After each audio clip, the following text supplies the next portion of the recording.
Hello guys and gals, we're back with another book review. We have When Did Ignorance Become a Point of View? A Dilbert book by Scott Adams. I kind of have the cut off there. Sorry about that.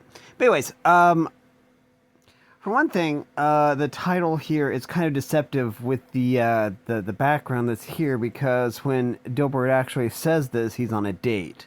It doesn't really have anything to do with a work environment.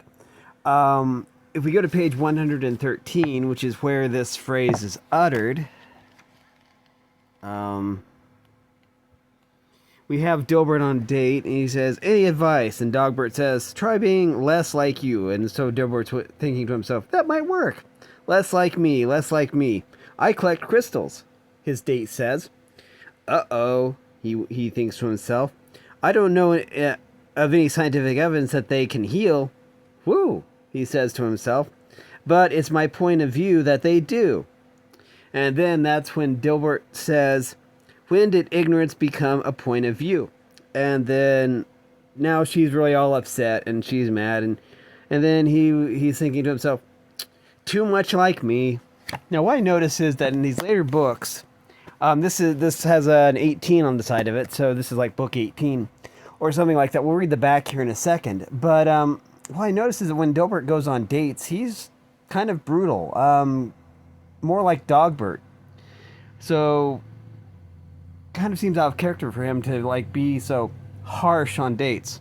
Maybe it's because he's an engineer or something, or an intellectual, but I don't know.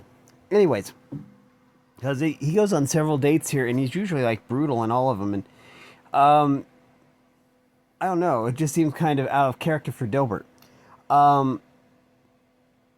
But anyways, let's look at the back. Dilbert is universally recognized as the definitive source of office humor. In his 18th collection, Scott Adams still has the corporate world guffawing about the adventures of Dilbert and his power-hungry companion Dogbert, plus Catbert, Ratbert, and the pointy-haired boss as they make their way through the travails of modern work life.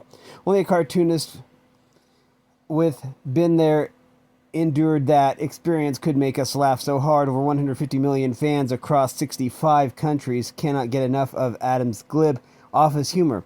When did ignorance become a point of view captures it all, including those Sunday strips that make it into the office each Monday morning.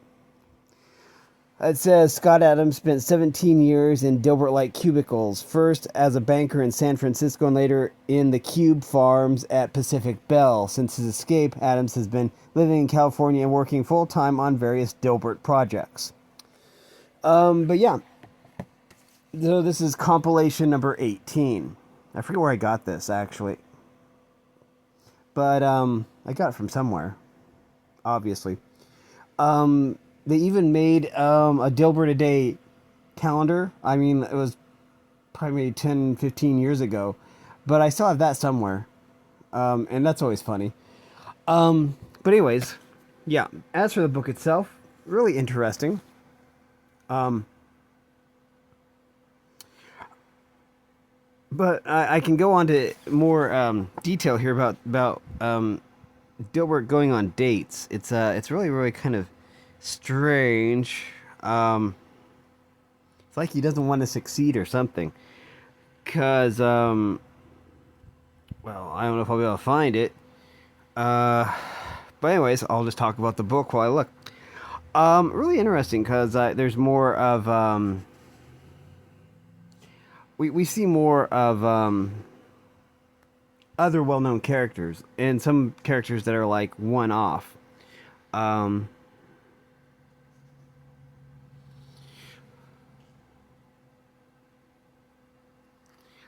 But if we find it, is this it?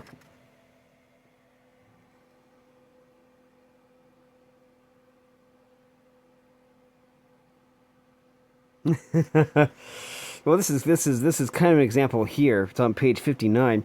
So they replaced their computers and never trained us. I told them we needed a training class, but they ignored my request.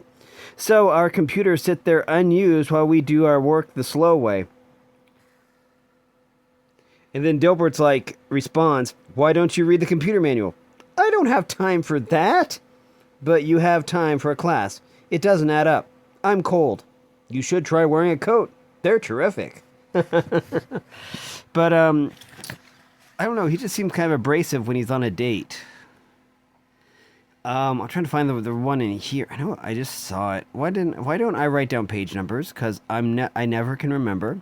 This is foolish. Let's see. It's got to be near the back. I mean, there's 128 pages. Wait, is this one? No, that's just the... Yeah, that was something different.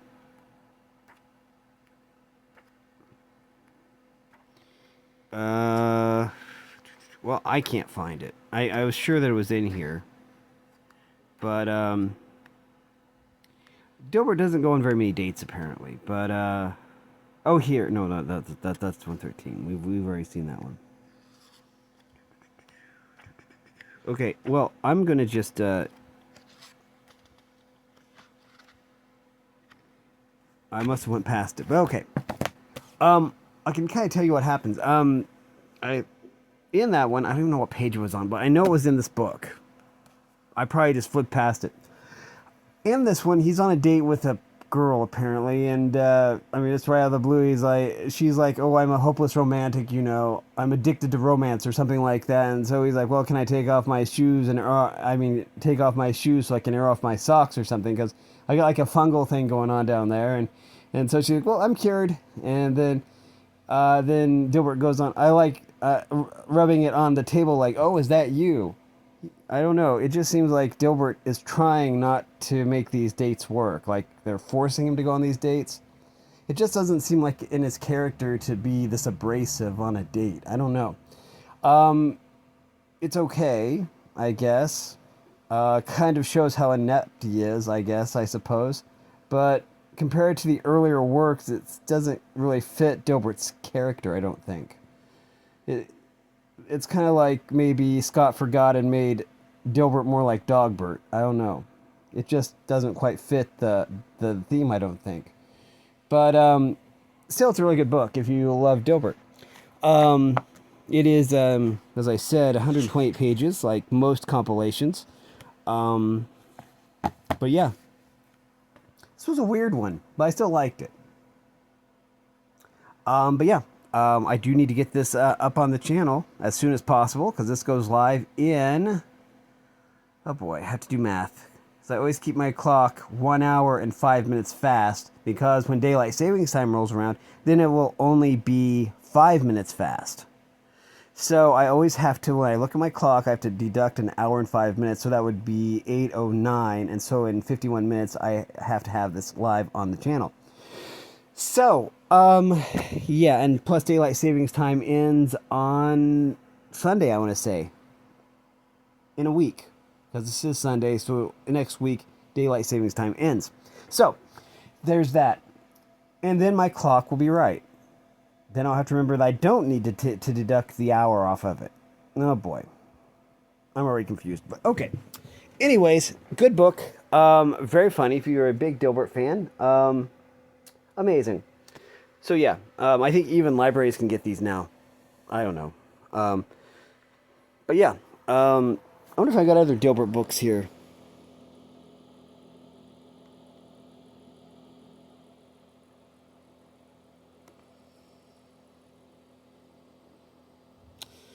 Oh, I thought I had 2 copies of the book, and then I'm like, oh, because it's obvious you won't survive by your wits alone. Welcome to Cubeville. I forgot that I put those underneath the fan again because the stack of books fell over when I tried to get some books out, and I'm like, okay, I'll just stack them there.